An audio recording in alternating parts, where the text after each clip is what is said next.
May it please the court, when the defense staff was assembled just 3 months ago, each of us wondered what defense we could possibly make for these 74 accused.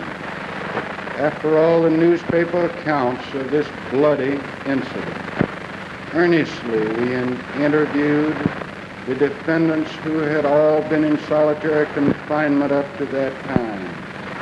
The pattern was remarkable. One universal difficulty was trying to gain the confidence of our client. Each of them simply thought that this was another trick of Schwäbische Hall.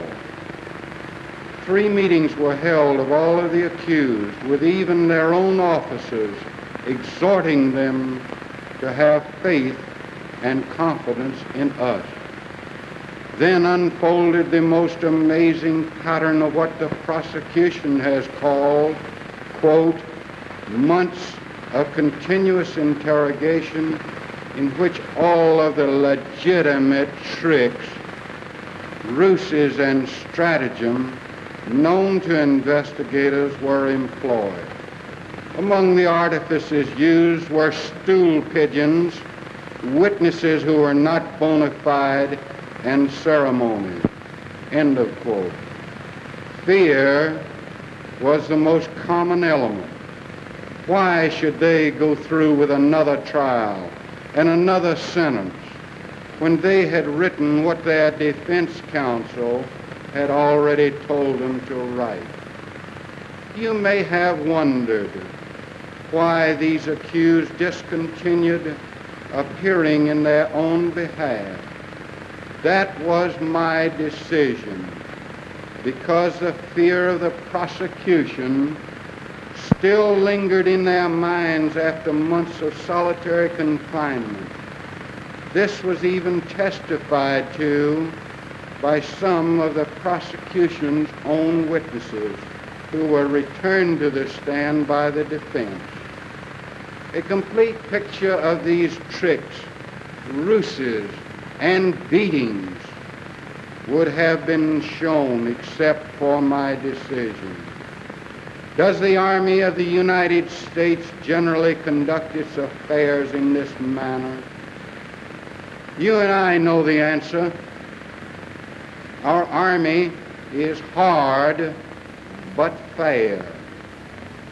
My last commanding general, Ted Burke, a fighting soldier, so often told me, an honest question deserves an honest answer.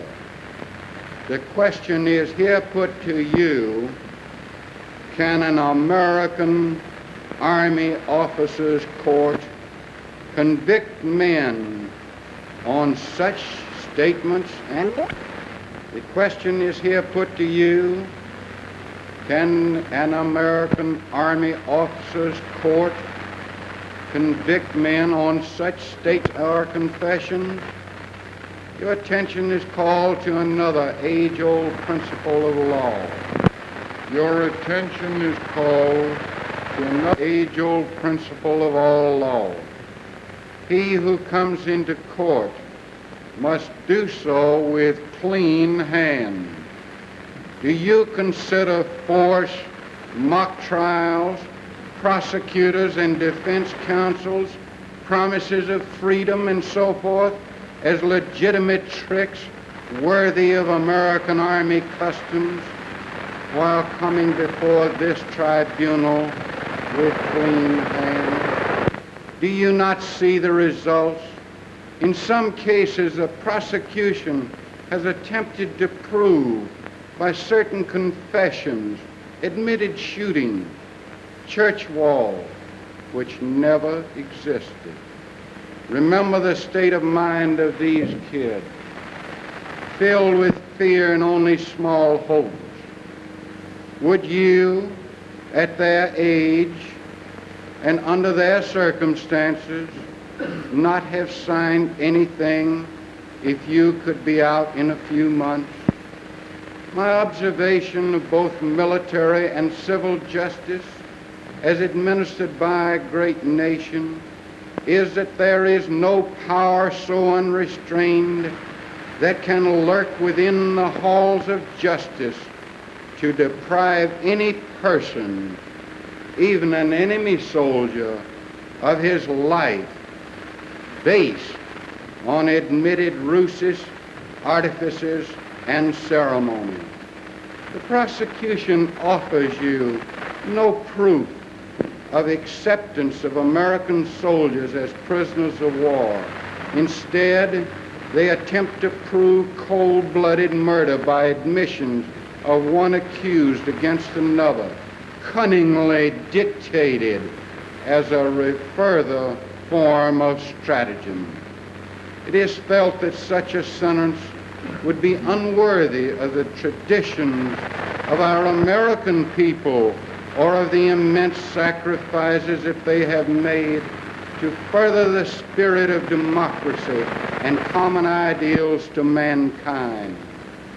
It is requested that each of you bear in mind, as you consider the individual case of each accused, that primitive impulses of vengeance and retaliation among victimized people are often called forth in the heat of battle or as the culmination of a war-weary last struggle against an overwhelming enemy.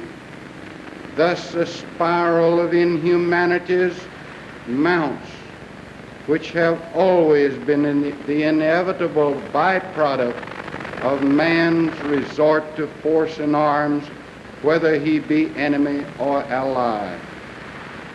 Many times we have heard in this complete trial of the variance in the type of warfare between the Western and Eastern fronts. Can we, as free-thinking people, for one moment seriously say that by condemning these accused, an example will forever be shown to the world, thereby preventing in future wars such a recurrence? May it never be said that stark retribution has been freed to masquerade in a military government cloak of false legalism, only later to be visited upon our successors in arms. The citizenry of our enemy will, I am confident, have their faith in your fairness and impassionate judgment strengthened, and fires of a new democratic nationalism unknown to them heretofore will be kindled. It was the great patriot Thomas Paine who said, "He who would make his own liberty secure must guard even his enemy from oppression, for if he violates this duty, he establishes a precedent that will reach himself." I leave in God's and your hand the fair judgment of these 74 accused.